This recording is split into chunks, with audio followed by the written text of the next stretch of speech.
Welcome to the Deep Dive, your shortcut to being genuinely well-informed. Today, we're getting stuck into a topic that's, well, it's everywhere, AI. Specifically, large language models, LLMs. I mean, these things are incredible, right? They write, they code, poetry even. But here's the thing, the challenge maybe people don't talk about enough in Border.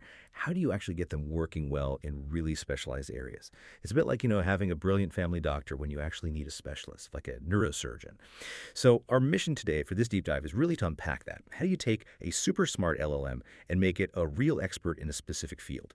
Go beyond the general stuff into the nitty-gritty. Exactly. And for this exploration, we're really leaning on insights from Christopher Lovejoy.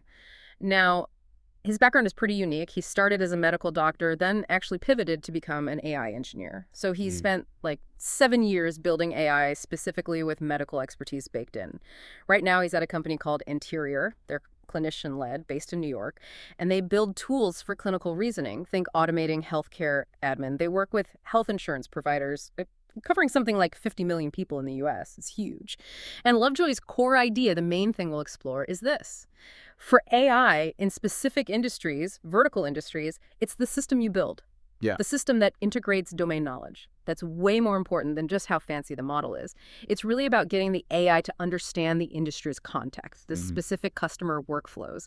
Less about raw power, more about nuanced understanding. Okay, that makes sense. The system over the raw model. But I guess the question still stands. If LLMs are generally so powerful, why is it so hard? Why do they struggle in these specialized industries? What's the actual stumbling block? Yeah, and that's exactly what Christopher Lovejoy calls the last mile problem. It's this specific challenge.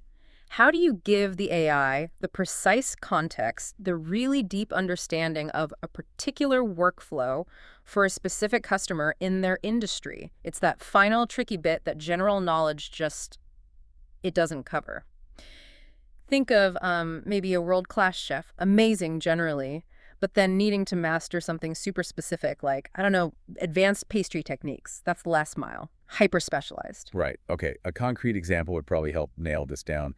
You mentioned anterior system, Florence. How does this last mile problem show up there? Perfect example. So imagine this clinical case Lovejoy shared. You've got a 78-year-old woman, right knee pain. Her doctor's recommending a knee arthroscopy, surgery. Florence, the AI, its job is to review this for the insurance provider. It needs to answer what seems like a simple question.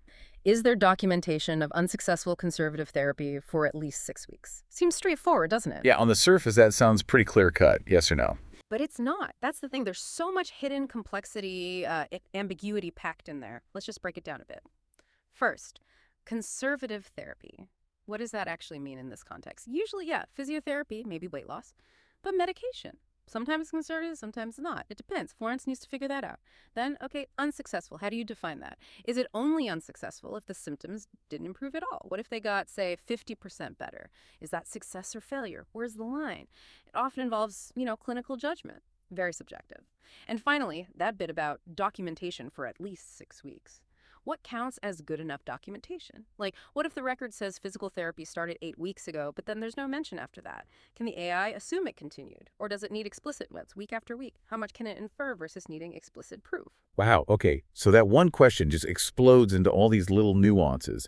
And this really shows why even really good models can hit a ceiling, right? You mentioned anterior hit, like 95% accuracy initially, which sounds great. But in healthcare, maybe not quite good enough for those critical decisions. So the leap wasn't just getting a better model, it was building a system for that deep context. That jump from 95 to 99%, that's not just a little better, that's crossing into truly reliable territory. Almost silly accuracy, as Lovejoy put it. That's huge. Precisely. That 4% is the whole game in many ways. And to bridge that gap, to get that silly accuracy, Lovejoy introduces their approach. The Adaptive Domain Intelligence Engine, or 8HI. Its whole purpose is basically to capture those specific customer insights, that domain knowledge, and turn it into real performance gains. And he says it's got two main components, measurement and improvement. Okay, ADI. Yeah. Sounds promising. So measurement and improvement, where do you start? How do you even measure performance in a way that reflects that deep domain need? You start by defining what your users, your customers actually care about. What are the absolute key metrics for them? So for Anterior, in healthcare reviewing medical necessity, the big one is minimizing false approvals. That means avoiding approving care that wasn't actually needed. That avoids unnecessary treatment for patients and unnecessary costs for the insurer. And figuring this out isn't just an internal thing, it's collaborative. You work with the domain experts, with the customers to nail down those one or two critical metrics. In other fields, it might be different. Like in legal tech, maybe it's minimizing missed critical clauses in contracts. For fraud detection, preventing dollar loss. Education, maybe optimizing test score improvements. The key is focus. Then, alongside the metrics, you need what Lovejoy calls a failure mode ontology. Sounds a bit technical, but it just means systematically identifying all the ways the AI can mess up on a specific task.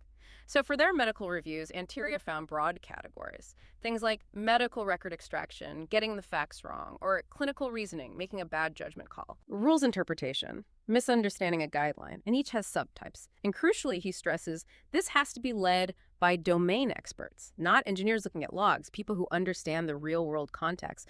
They guide how failures are classified. Then you put it into action with a feedback loop. At Anterior, their clinicians, the domain experts, use a dashboard. They look at the patient records, the guidelines, and compare it to what Florence decided and why. Then they mark it. Correct. Incorrect. And if it's incorrect, they pick the specific failure mode from that ontology they helped build. Ah, okay. So you're not just saying it was wrong, you're saying how it was wrong in a very structured way, tied back to the things the customer actually cares about. Exactly. That combination is gold. It gives you incredibly valuable data. You can build dashboards showing, say, okay, this specific type of reasoning error is causing 30% of our false approvals. Suddenly, you know exactly where to focus your development effort for the biggest impact. It brings real clarity and prioritization. Right, that makes perfect sense for pinpointing the issues. So you've got this super detailed map of where things are going wrong. How does that then translate into actually fixing it? How does it drive improvement? Well, that detailed labeling, where the experts tag the failure modes, that creates what Lovejoy describes as ready-made data sets. And these are brilliant because they come straight from production. They're highly representative of the actual messy real-world data the system sees every day. Way better than just using clean or synthetic test data. You're fixing the real problems. And this fuels a really targeted iterative process. Your engineers don't just get told, make it better. They can be given a specific data set like, here are 100 examples of this exact failure mode. And they can focus purely on improving performance for that specific issue. It makes development much more efficient. Plus, you can track progress really clearly. Version 2 is 10% better on failure mode X. Version 3 is 25% better. And you make sure you're not accidentally making something else worse, preventing regressions. But here's where it gets really interesting, I think. They empower the domain experts even more directly. They build custom tools, bespoke tooling that lets the non-technical experts, like the clinicians, suggest changes directly to the system.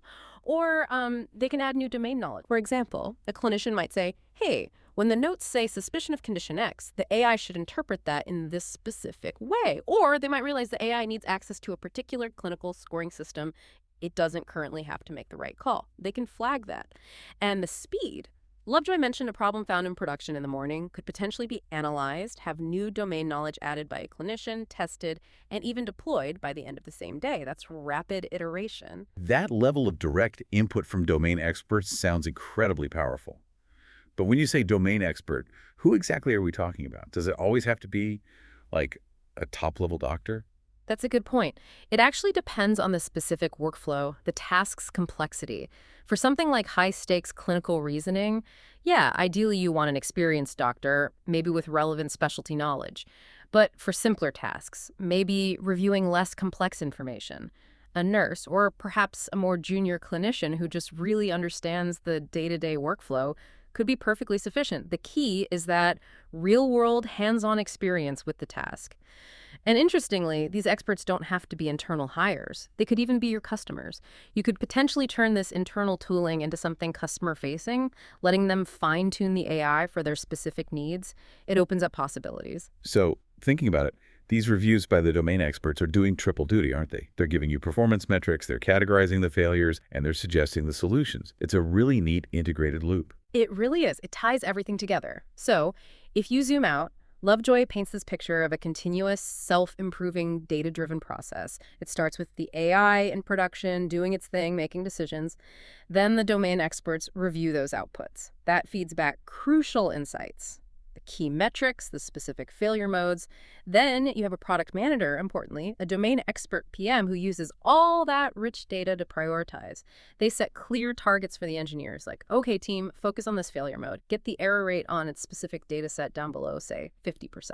The engineers then jump in. They run experiments using those targeted data sets built from real failures.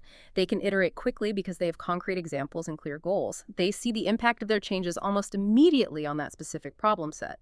And once those performance targets are hit for a specific failure mode, the domain expert PM makes the call on when to push it live, weighing the improvement against any other potential impacts on the overall product. So it's not like a traditional software release cycle, maybe.